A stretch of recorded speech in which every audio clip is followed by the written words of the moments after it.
이렇게 어릴 때부터 남달랐던 유자광의 가족 중에는요, 남다른 인물이 또 있었습니다. 바로 유자광의 아버지였습니다. 유자광의 아버지 유규는요, 지금의 재정경제부 차관에 해당하는 호조 참의까지 역임한 그런 인물이었습니다. 어때요, 이 아버지? 근데 아까 소개할 때는 노비야. 좋아요. 계속해서 지금 의문점이 생기고 있죠, 지금요. 자, 그렇다면 이렇게 뛰어난 아버지 밑에서 태어났으니까 유자광도 아버지처럼 탄탄대로 관직의 길을 걷지 않았을까요? 네. 원래라면 그렇죠. 그렇죠? 네. 그런데 그렇지 않았습니다. 유자광에게는요, 고위관직에 오를 수 없는 당시로서 너무나도 치명적인 약점이 하나 있었기 때문입니다. 자, 과연 어떤 약점이었을까요? 얼자. 얼자. 이게 혹시 뭔지 아시는 거예요? 그러니까 이제 노비나 첩의 아들 뭐 이런 그쵸. 느낌. 형 진짜. 맞죠, 맞죠. 유행 좀 다녔다. 사실 유자광의 어머니는요, 정실 부인이 아닌 집안의 노비였습니다. 유자광은 양반인 아버지 그리고 노비 출신 첩이었던 어머니에게서 태어난 얼자였던 겁니다. 자, 그런데 여러분들 혹시 그러면 서자라는 말 들어보셨나요? 얼자, 서자. 자, 제가 설명드릴게요.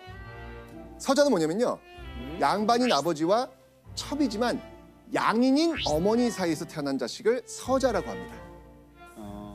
얼자는요, 여종, 노비의 어머니 그 사이에서 태어난 아들을 얼자. 예. 자, 그런데요, 서자와 얼자를 합쳐서 부르는 단어가 있습니다. 뭘까요, 이게? 설자. 아니야. 어자. 네, 바로 서얼.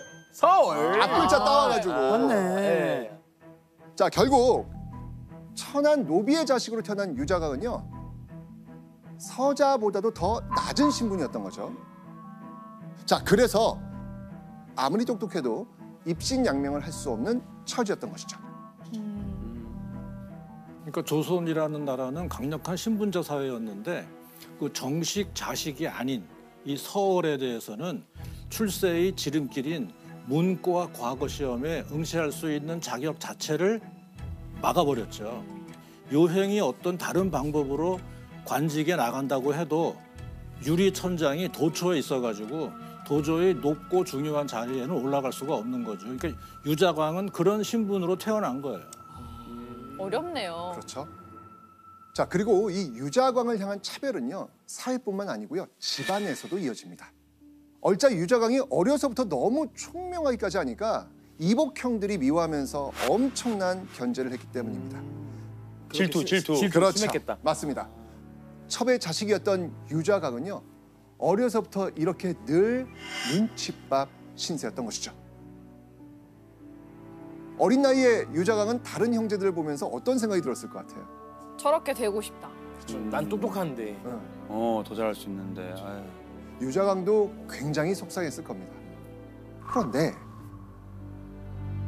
유자광이 성인이 되고 난 뒤 고향 남원을 떠나서 한양의 경복궁에서 일할 기회를 얻게 됩니다. 자, 그런데 얼자인 유자광은요, 출세의 지름길인 문과 과거 시험을 볼 수 없습니다. 없어요. 그런데 유자광은 어떻게 경복궁에서 일하게 됐을까요? 경복궁 경호팀. 경호팀. 아니면은 그냥 정말 시험 안 보고 올라갈 수 있는 되게 허드렛이라는 위치. 말단. 맞습니다. 당시 유자광은 일반 양인이나 서얼도 볼 수 있는 취제라는 간단한 무술 시험을 통과해서 경복궁 건축문을 지키는 갑사가 되었던 겁니다. 아, 갑사. 갑사. 근데 어렸을 때부터 총명했던 유자광이 과연 여기에 만족했을까요? 아니요. 그렇죠. 하지만 다른 관직을 갖고 싶어도 별 다른 방법은 없었습니다. 유자광이 29살이 되던 해인 1467년 유자광에게 문지기를 벗어나 고위 관직에 오를 수 있는 일생일대 절호의 기회가 찾아옵니다. 이건 정말 유자광의 인생을 완전히 뒤바꿔 놓는 사건. 대체 이때 조선에 무슨 일이 일어났을까? 함경도에서 세조의 왕위를 위협하는 대규모 반란이 일어난 겁니다. 바로 이시애의 난.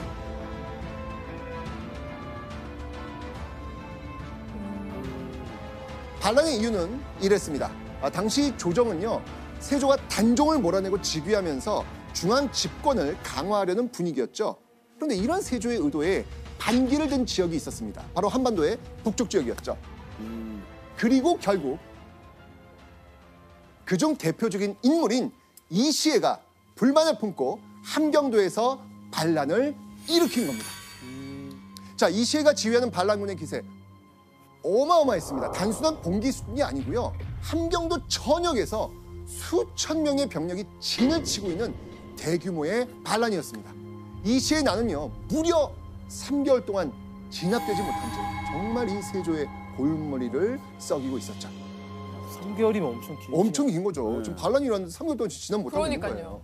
게다가 당시 함경도는요, 북방의 야인들과 만나는 접경지대였습니다. 이시애의 반군이 이 야인 세력과 연합할 수도 있기 때문에 이건 굉장히 심각한 상황이었던 거예요. 그야말로 정말 세조 즉위 이래 최대의 위기였던 겁니다. 자, 근데 교수님, 이 세조가 이시애의 난을 더 심각하게 받아들였던 이유가 또 있지 않습니까? 또 있죠. 네. 지금 말씀하신 야인과 연합하는 것도 무섭지만 이시애의 반란군하고 지금 도성에 있는 세조의 최대 측근인 한명회라거나 신숙주 이런 공신들과 연락을 하고 있다. 이런 소문이 돌았어요. 그러니까 세조 입장에서 볼 때는 당시 이거는 뭐 밤에 잠을 잘 수 없는 굉장히 심각한 상황이었죠. 와, 한명회하고 그 세조 입장은 어떻게 했어요, 지금? 잠을 못 자죠. 그러니까. 어떻게 할 수가 없는 거죠. 좌불 안성. 네. 그렇죠? 자, 그런데요, 이때 바로 이런 세조의 위기 상황을 날카롭게 지켜보던 인물이 있었습니다. 누굴까요? 유자광? 맞습니다. 바로 유자광. 1467년 6월 14일 유자광은요, 한양에서 아주 파격적인 일을 벌입니다. 근데 무슨 일을 벌일 수가 있는 위치도 그러니까 아니고 사실. 값싸잖아요. 그죠, 값싼데. 왕을 만날 수도 없을 것 같은데. 자, 보여드리겠습니다. 어? 오. 군대를 모으네? 자, 바로 역시 이겁니다. 자, 우리 글을- 동현 씨가 한번 펼쳐보시고 예. 읽어봐 주시죠. 어찌 이제까지는 한 장사도 이시의 머리를 참아여서 서울에 바치는 이가 없습니까? 신은 비록 미천하더라도 또한 한 모퉁이에 서서 스스로 싸움을 하여 쾌하게 이시의 머리를 참아여 바칠 수 있기를 원합니다. 우와. 자, 이거 내가 어떤 나서겠다. 내용이에요, 지금? 내가 가겠다. 아무도 안 가니까. 그렇죠, 그렇죠. 유자광 자신이 직접 전투에 나가서 이시의 머리 가져오겠다는 겁니다. 자, 그런데요, 일개 문지기가 올린 이 상소예요. 이거 세조한테 전달이 됐을까요? 안 저는- 되죠. 그러니까 안 되죠. 그러면 다 올리지. 아니 절대 안 되죠. 무사히 전달이 됩니다. 어떻게 되죠? 이게 전달될 정도면 제 느낌상으로는 그 당시에 굉장히 심각한 거고 음흠. 굉장히 두려운 상황인 거예요. 맞습니다. 예. 자, 그렇다면 유자광의 상소문을 읽은 세조의 반응은 어땠을까요? 일단 데리고 와보라고 했을 것 같아요. 그죠? 상소문을 본 세조는 신하들한테 이렇게 말합니다. 이 글은 참으로 내 뜻에 부합한다. 유자광은 참으로 특별한 인재다. 내 장차 임용하여 그의 뜻을 표기할 것이다. 일개 갑사신문이었던 유자광이 세조의 마음을 끄뚫어 받고 자신의 글솜씨를 백분 발휘한 상소문으로 세조의 눈에 들었던 겁니다. 아, 서로 너무 잘 맞는 거예요. 딱 상황이. 타이밍이. 타이밍이. 그렇죠. 예, 세조도 이런 사람을 상을 주고 엄청 해줘야 분위기가 싹, 나도 이런 이렇게 분위기가 바뀌잖아요. 그렇죠. 근데 둘 다 절박한 상황이었다라는 그렇죠. 공통점이 있어요. 맞아. 맞습니다. 그리고 다음 날 유자강 인생에서 꿈도 꿔보지 못한 일이 일어납니다. 뭐겠습니까? 왕 앞에서요. 맞습니다. 상소에 감탄한 세조가 직접 유자강을 부른 겁니다. 아, 이게 값싸였던 유자강이 감히 상상도 못했던 왕을 직접 대면하는 일이 벌어진 거죠. 자, 이때 유자강의 마음은 어땠을까요? 이거는 뭐 감히 내가 왕 앞에, 왜냐면 본인도 보내면서 아 이게 갈까 그렇지. 했을 수도 있잖아요. 근데 무조건 이거를 성공시켜야겠다고 다짐했을 것 같아요. 그렇죠? 세조는요, 자신의 최대 고민인 이시의 난을 제압할 구체적인 방법이 있는지 유자강에게 묻습니다. 아, 대답 잘해야 돼요. 그렇죠. 근데 뭐 여기서- 그냥 막 일단 써보고 보자. 이제 생각했었는데요. 칼 들고 가면 되지 않을까요? 시켜주세요. 네, 이놈! 그럼 안 돼. 난리 그렇죠. 나죠. 그때 안 되죠. 요건 진짜 중요한 그렇죠. 순간이에요. 여기가 예. 진짜고. 여기가 포인트죠. 예. 그죠? 자, 유자강은요, 이렇게 대답합니다. 저에게 정병 300명을 주시면 이시의 목을 베어 대궐 아래에 태령하겠습니다. 와. 사실 당시 유자강은 정병 300명을 절대 달라고 할 수 없는 그런 위치였습니다. 장수가 아니잖아요. 그럼요. 그죠? 아, 근데 일개 값싸신 분으로 왕에게 이런 어마어마한 요구를 대담하게 한 겁니다. 자, 이 유자강의 대담한 요구를 들은 세조는요, 그 뜻이 참 기특하다라고 하면서 유자강을 위한 연회까지 베풉니다. 상소문이 아닌 직접 만난 유자강 역시 세조의 마음에 쏙 들었던 것이죠. 그렇게 세조와 대면한 다음 날, 유자강에게 또다시 궁궐로 입궁하라는 어명이 내려옵니다. 그리고 궁궐로 들어간 유자강, 깜짝 놀랍니다. 바로 세조가 유자강을 왕의 신변을 보호하는 호위무사인 겸사복으로 임명한 겁니다. 와. 지금으로 치면요, 청와대 문 앞을 지키는 사람이었다가 단 이틀 만에 대통령 바로 옆에 경원이 된 겁니다. 와. 그러니까 세조를 지키는 그렇죠. 경원이네요. 바로 옆에서. 와. 자, 그런데요, 이게 끝이 아니었어요. 유자강은요, 며칠 후 조선 조정의 한 가운데서 자신의 의견을 거침없이 내뱉기 시작합니다. 급기야는요, 이시의 난의 평정을 의논하는 중신회의에까지 참석하게 된 겁니다. 우와. 문지기로 궁궐 앞을 지키던 유자강이 어느새 궁궐의 핵심부에 떡하니 서게 된 겁니다. 와. 교수님, 세조는 유자광한테 왜 이렇게까지 잘해준 거예요? 그러니까 당시 이시의 난 때 세조가 상당히 불안해했잖아요.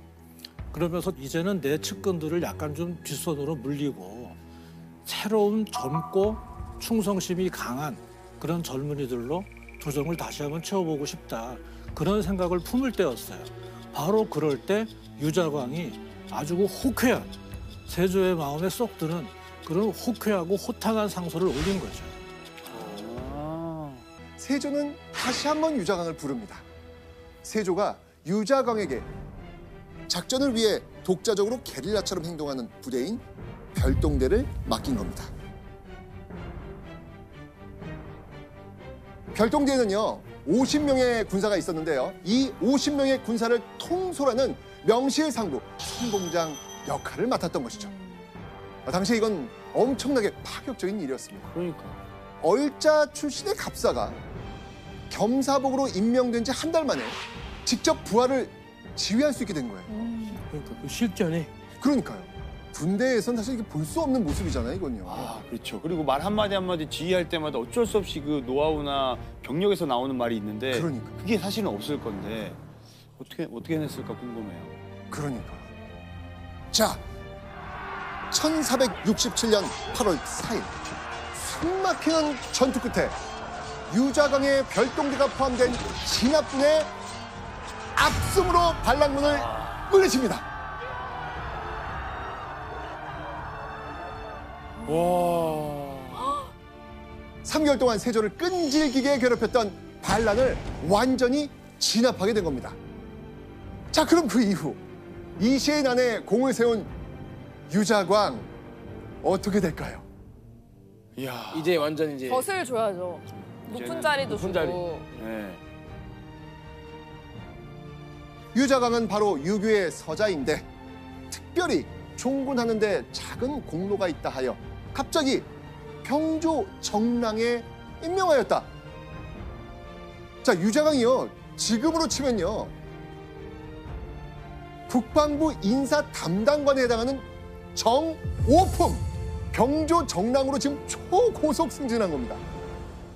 얼자로서 정오품 정랑이 된 사람은요, 유자광이 조선 최초입니다. 오. 최초. 문지기에서 유자광의 아킬레스건 같던 신분의 한계를 순식간에 완벽히 뛰어넘고요, 중앙의 요직을 당당하게 차지하게 된 거죠. 야. 자, 그런데요, 신분의 한계를 극복했다는 기쁨은 잠시뿐이었습니다. 유자광의 앞길을 가로막고 나선 이들이 있었습니다. 누구겠습니까? 한 명이나 그런 그쪽 윗사람들. 윗사람들. 네, 바로 조선 조정의 신료들이었겠죠. 그들이 유자광의 병조정랑 임명을 비판하고 나선 겁니다. 교수님, 그럼 유자광이 이 공을 세웠는데 왜 이렇게 비판을 하는 걸까요? 그러니까 공을 세운 건 공을 세운 거고 거기에 대해서 포상을 하려고 하면 뭐 대충 벼슬을 주면 되는데 병조 정랑이라는 그 직책이 갖는 무게감과 중요성 때문에 난리가 난 거죠. 특히 병조 정랑은 당시 조선이라는 나라 전체에 있는 모든 직업군인들, 무관들에 대한 인사권을 독점적으로 담당하는 곳이에요. 그러니까 지금 일반적인 양반 사대부들은 도저히 이거를 인정할 수가 없는 것이죠. 그래서 뭐 벌떼같이 반대했어요. 와, 그러네. 엄청 좀 화났겠다. 자, 그렇다면 이렇게 반대에 부딪힌 유자광은 이대로 병조 정랑의 자리에서 내려오게 됐을까요? 자, 이 위기의 유자광에겐 든든한 버팀목이 있었습니다. 누구겠습니까? 세조. 세조. 그렇죠. 바로 세조. 세조는요, 능력 있는 사람 세우는데 출신 따지지 않는다 라는 고사를 인용하면서 유자광의 관직을 든든하게 지켜줍니다. 그런데 이런 세조의 비호가 오래가지 못합니다. 왜였을까요? 너무 심하게 반대했구나. 그렇죠. 얼자 출신에다가 문과 과거 시험도 치르지 않은 유자광을 왜 관직에 올리냐는 신료들의 비판이 계속 올라오는 거예요. 그러던 1468년 2월 30살이 된 유자광에게 신료들의 반대를 뒤엎을 기적 같은 기회가 찾아옵니다. 자꾸 오네요. 유자광이 문과 과거 시험을 치르게 된 겁니다. 아. 당시에 얼자들은요, 절대 문과 과거 시험을 볼 수 없다라고 제가 말씀드렸습니다. 네네. 네. 기억나시죠? 그런데 세조가 유자광을 위한 결실을 연 겁니다. 와, 엄청나네요. 유자광의 얼자라는 태생 자체를 바꿔줄 수는 없지만 문과 과거 시험으로 신분의 한계를 조금이나마 없애주려고 했던 겁니다. 그렇다면 시험의 결과는 어땠을까요? 배경을 봤잖아요. 그쵸. 똑똑하잖아요. 그럼 무조건 합격이죠. 문장력도 좋고 네. 무조건 합격이죠. 결과는 낙방! 어? 떨었어요? 네. 아니 왜요? 공부를 안 했는가 봐. 떨었지. 유자광이 쓴 답안지는 시험관들에게 선택되지 않았습니다.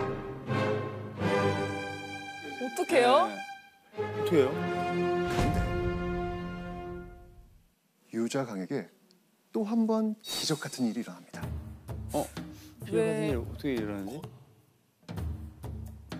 분명 시험에서 떨어진 유자광이 과거 시험에 합격했다는 통보를 받습니다. 어? 바로 세조가 유자강의 답안지를 1등으로 바꿔버립니다. 그냥 막무가내요? 대단하다 진짜. 야. 그러니까 눈을 씻고 아무리 찾아봐도 합격자 이름 중에 유자강이 없는 거예요. 자, 그러자 세조가 낙방자 시험지 가져오라고 그래요. 네. 그러면서 이렇게 말합니다. 유자강의 대책문이 좋은 것 같은데 왜 합격시키지 않았느냐.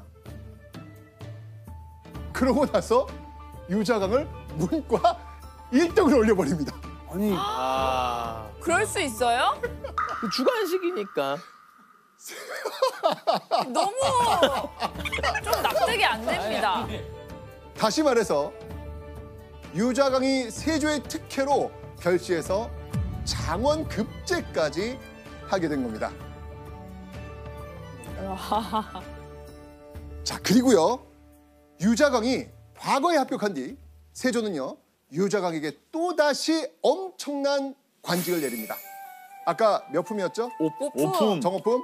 바로 정삼품 병조 참지. 지금으로 치면 국방부 인사 담당 국장급입니다.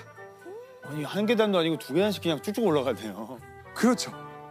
그렇게 일개 문직이 갑사였던 유자강이 상소문 하나로 시작해 세조의 총애를 받는 젊은 신하로 우뚝 서게 된 겁니다. 갑자기 드는 생각은 세조가 오래오래 사셔야 되는데 그러니까요. 그 생각. 왜냐면은 다 반대해도 세조만 오케이만 해주면 그렇죠. 사랑해주면 끝까지 가는 거니까. 맞습니다. 이렇게 유자강은 세조의 신임으로 인생 최고의 탄탄대로를 걷고 있었습니다.